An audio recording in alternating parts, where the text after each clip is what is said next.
Well, hello and welcome back to the Tao Manifesting Tarot, the most unusual, over the edge tarot reading anywhere. And I do mean anywhere.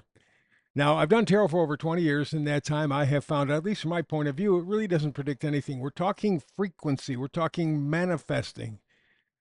I'm not talking rainbows, unicorns, no fantasy stuff here.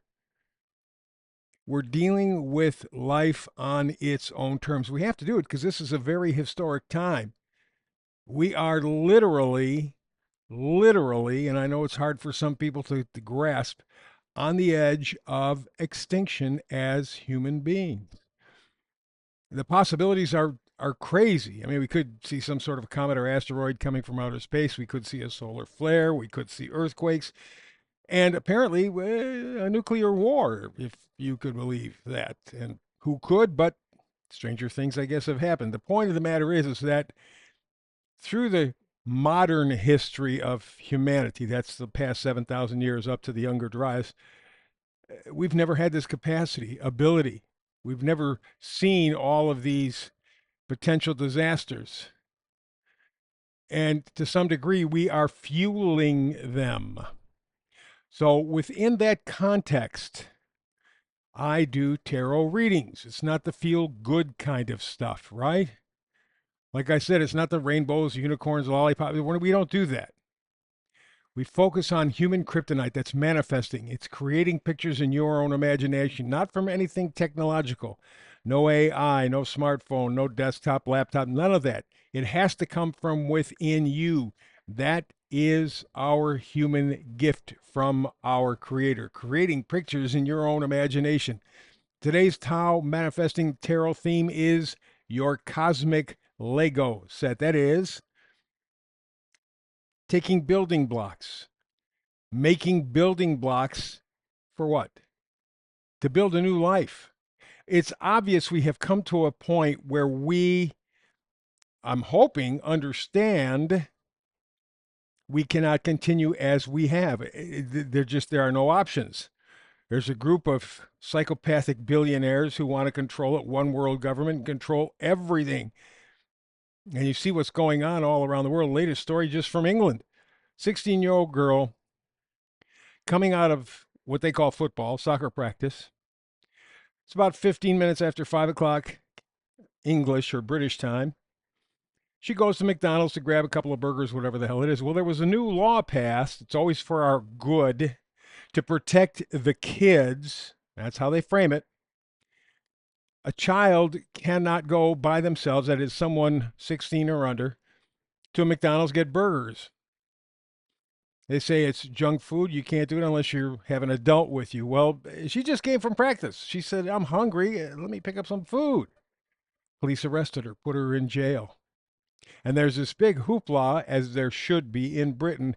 Hopefully, people are beginning to understand that they are doing everything that they can to protect us. That's the moniker. That's the bullshit, to keep you safe, so that they can control our lives. That's the stuff we live in. So I can't do the rainbows and unicorns.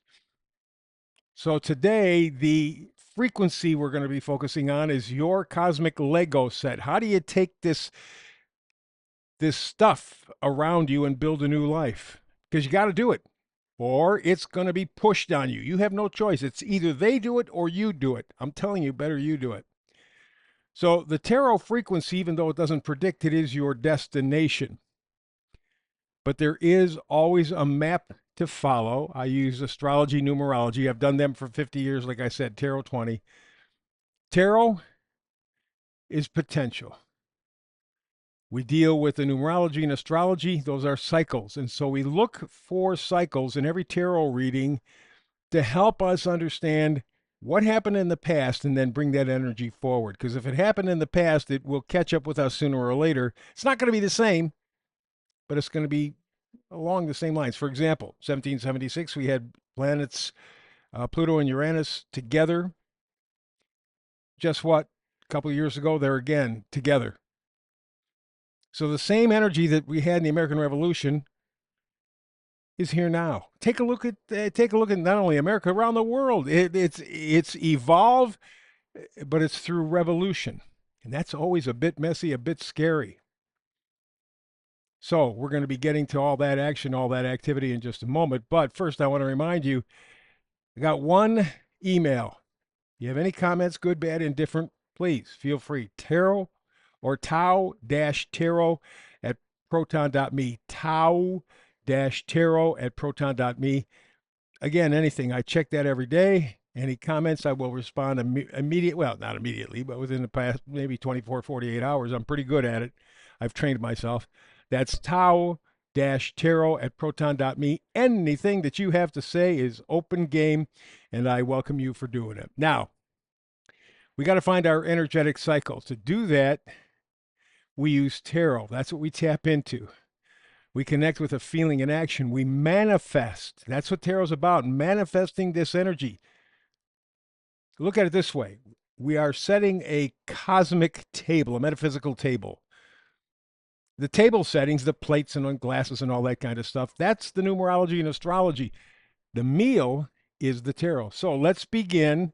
We're going to begin with something that I call astrologic.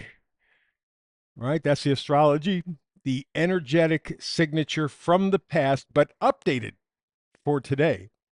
And so we begin, I've been doing this thing for the past few weeks called the Conquest of America.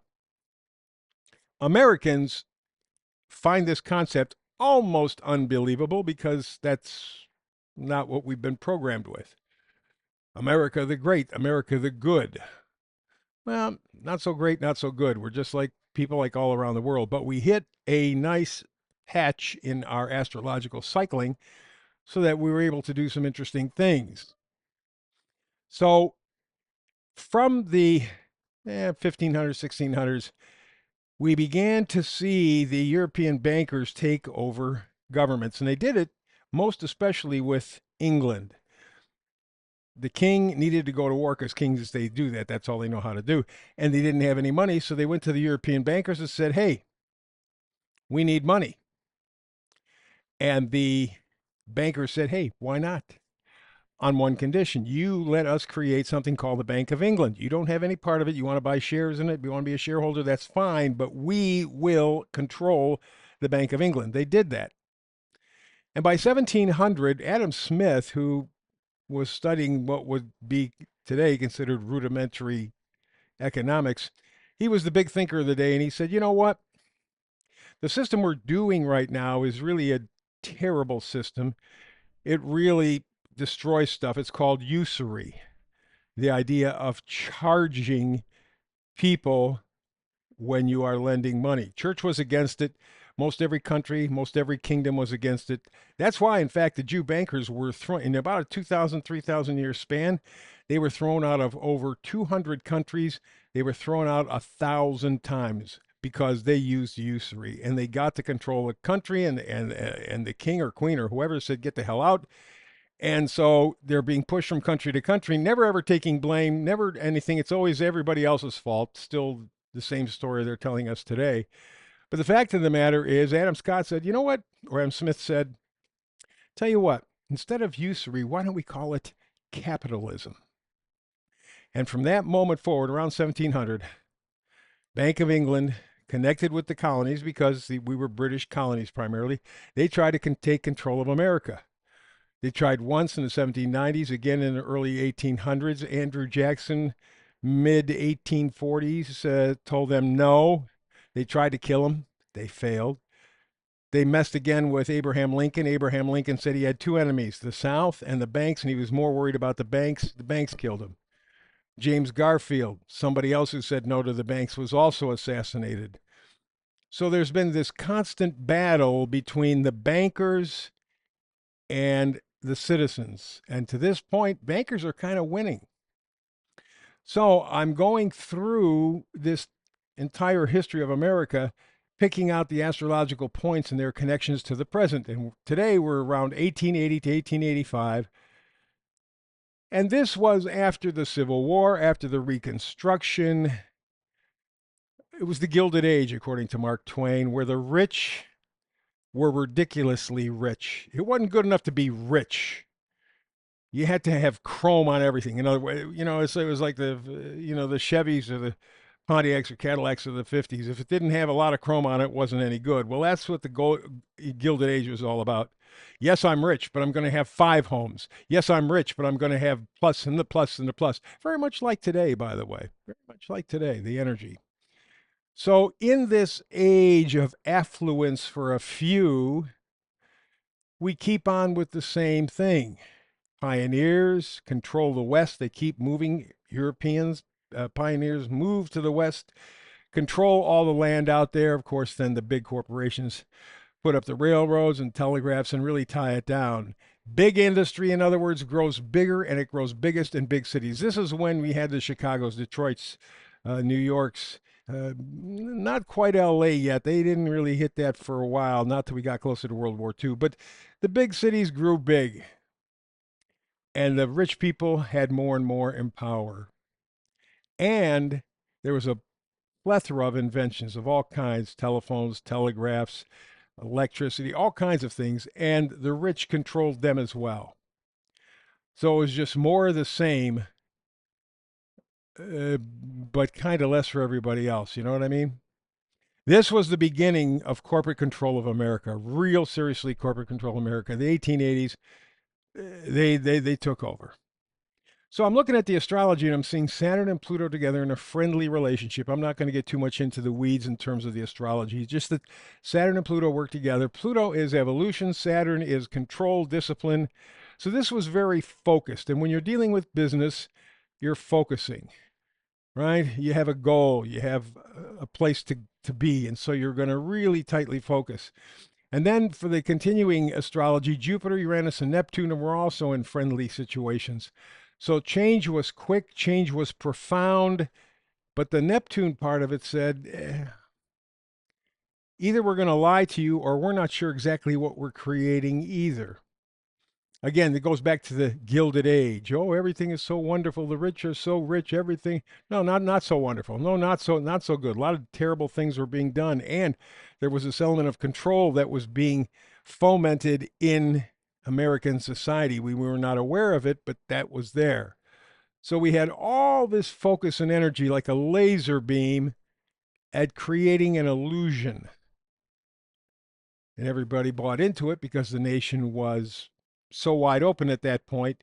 It really didn't mess with people very much. So let's move to the meme. Speaking about not being aware, meme for today gives us the old frog in the pot of warm water. There's an old saying that when you put a frog in a pot of boiling water, it will react immediately. It'll try to get away. It's hot water, boiling water. However, if you put the frog in a cool pan and very, very, very slowly heat the water up, the frog, it'll get used to the heat, moving up very slowly. It'll be very comfortable until it's too hot, until it's too late. The frog is boiled. That's where we are in this country. And it really started to come together. The building blocks, let's go back to our theme. The building blocks actually started to really form in a corporate way in the 1880s. It was their cosmic Lego set, and they built whatever they wanted to build.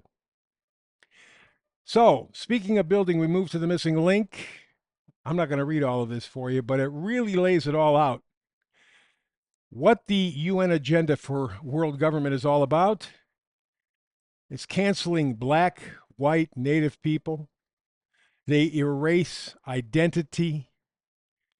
They want no pure race identity, no national identity, no border. They don't want a mongrel race. They want a race of worker robots who will be replaced by robots, by the way, which is why the World Economic Forum, the Georgia Stones, Bill Gates, and others have said that they want 95% of the people on the planet dead and gone by 2050 at the latest, earlier. But that's what it's all about. In 1880s was when this whole push really solidified. The building blocks for our doom were put together. So let's go to the tarot. 7 of Cups, confusion.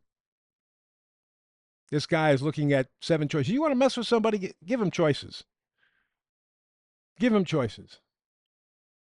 And especially, unfortunate to say, women. Married 30 years, I've seen time and time and time and time and time and time and time again. My wife gets what she wants and then is not happy with it. Because I could have had this, I could have had that, could have had. That's what the whole thing is about in terms of the internet. Choice, choice, choice, choice. You think you have choice. You don't, as George Carlin said. They pick the people who run for president. They pick the people who are elected for president. Doesn't make a difference which party you put. It doesn't make a difference. They approve the Republican person. They approve the Democratic person. So no matter who you pick, they win. How do they make you feel like you have choices? Well, you have a bunch of cars. Oh, you got 52 varieties of donuts. This illusion. Remember we talked about it in the 1880s? This illusion of wealth, the Gilded Age. That's what they're doing. They're giving you the illusion of choice, and there isn't any. And when you have that many possibilities, you're never happy with what you pick anyway. They want that too. Next card up is the Nine of Pentacles. Pentacles are our value system.